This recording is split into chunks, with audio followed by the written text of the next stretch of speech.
Hi, my name is Shruti Sannon, and I'm a postdoctoral Computing Innovation Fellow at the University of Michigan School of Information.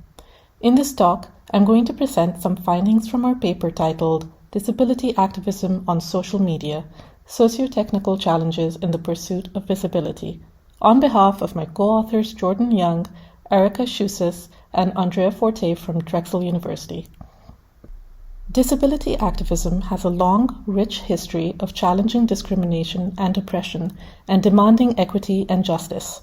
This paper focuses on disability activism on social media, a space that is increasingly used by disabled content creators to tell their stories and enact social change. By using social media, people can bypass some of the accessibility issues involved in traditional activism, such as the lack of accessible transportation to a protest or the functional limitations posed by chronic pain. Activism on social media can be an effective way to spur collective action, as we've seen with hashtag campaigns like hashtag Disability March, hashtag Crip the Vote, and hashtag HandsOffMyADA. Disabled content creators also use social media to raise awareness and debunk myths about disability. At the same time, disabled content creators face a number of socio-technical challenges, including the algorithmic suppression of their content on platforms, as well as stigma, ableism, and harassment from social media users.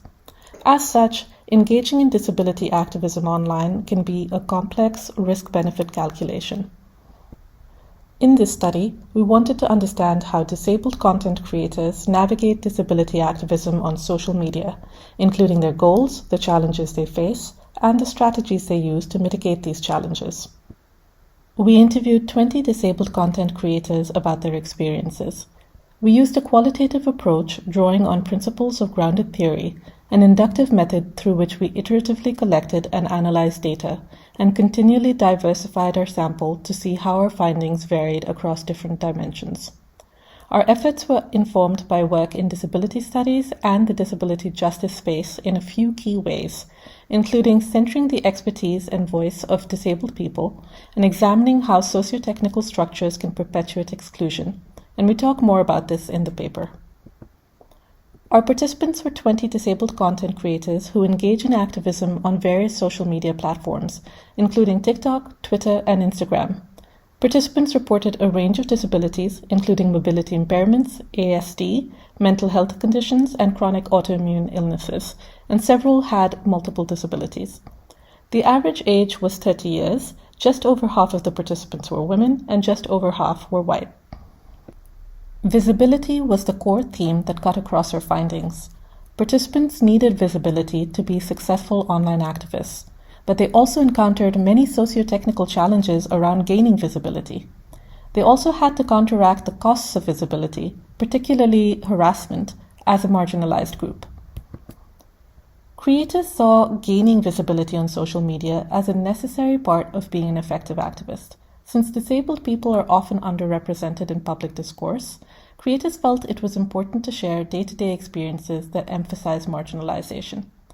As one participant said, "For disability rights to advance to disability justice, we need to be public on social media." This representation centers the conversation around the actual people who face challenges related to having a disability. However, when trying to gain visibility, disabled content creators face several challenges. First, they have to consider their audience.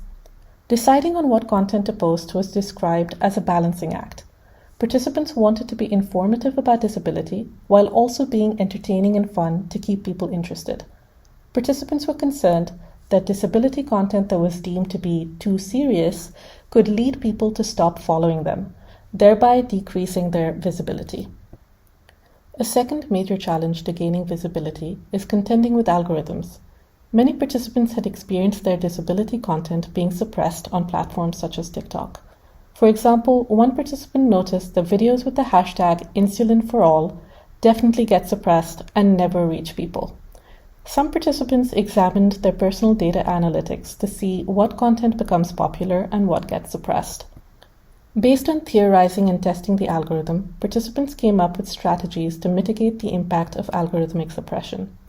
One approach is censoring captions and hashtags containing words that may be more likely to be suppressed. like by replacing the I in disability with a 1. This is extra labor that disabled activists specifically have to do to keep their content visible, and is further complicated when you bring in additional factors that we discuss in more detail in the paper. A third challenge to gaining visibility is around accessibility.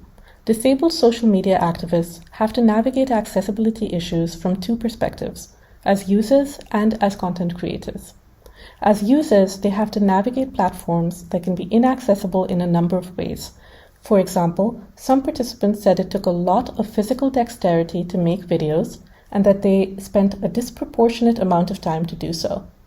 As content creators, they have to find ways to ensure that their content is accessible to a broad audience with a range of disabilities, and participants were frustrated by the limitations of the social media platforms in this regard. Finally, when they do gain visibility, disabled content creators also have to deal with the costs of visibility, particularly in terms of harassment. Our findings revealed three main types of disability-related harassment: invalidation, ignorance, and hate, sexual harassment and the fetishization of disability, and technical or coordinated attacks targeting disability. We discussed these in detail in the paper. Participants responded to harassment in 6 main ways. They chose to educate and spread awareness, alter their content strategy, alter their algorithm strategy, control comments and feedback, control their audience, or take no action for a number of reasons.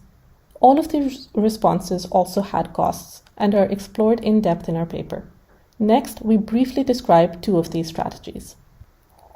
Some creators used the harassment they received as an opportunity to educate people about the prejudice and ignorance faced by disabled people. In many cases, this strategy meant participants would choose to not delete the negative comments they received. One participant described this response when she said she wants people to see when somebody says something that isn't kind. This makes ableism and hate more visible, which helps spread awareness, though sometimes at the cost of the creator's well-being.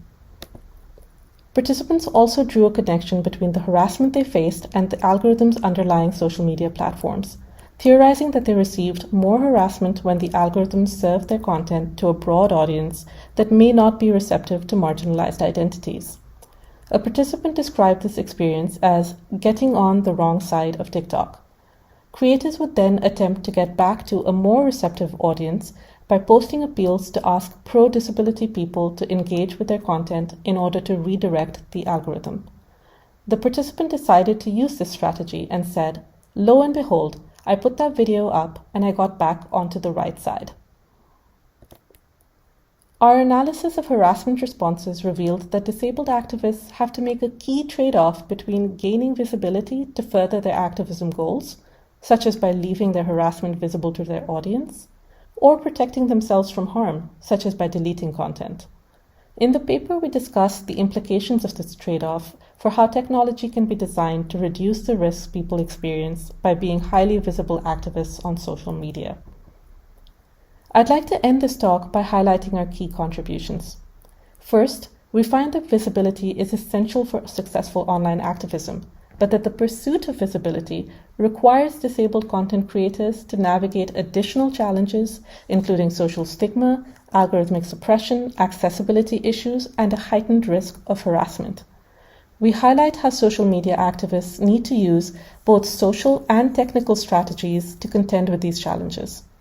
We also identify 3 main forms of disability-related harassment faced by disabled activists, and 6 ways in which they respond to such harassment. Finally, we show how disabled content creators are faced with a key trade-off where they have to choose between achieving their activism goals and protecting themselves from harm. We hope you will check out the paper to learn more about disabled content creators' experiences with social media activism and our thoughts on how social media can be designed to facilitate these efforts while reducing risks and harms. Thanks for attending this talk, and we're happy to answer questions either during or after the conference.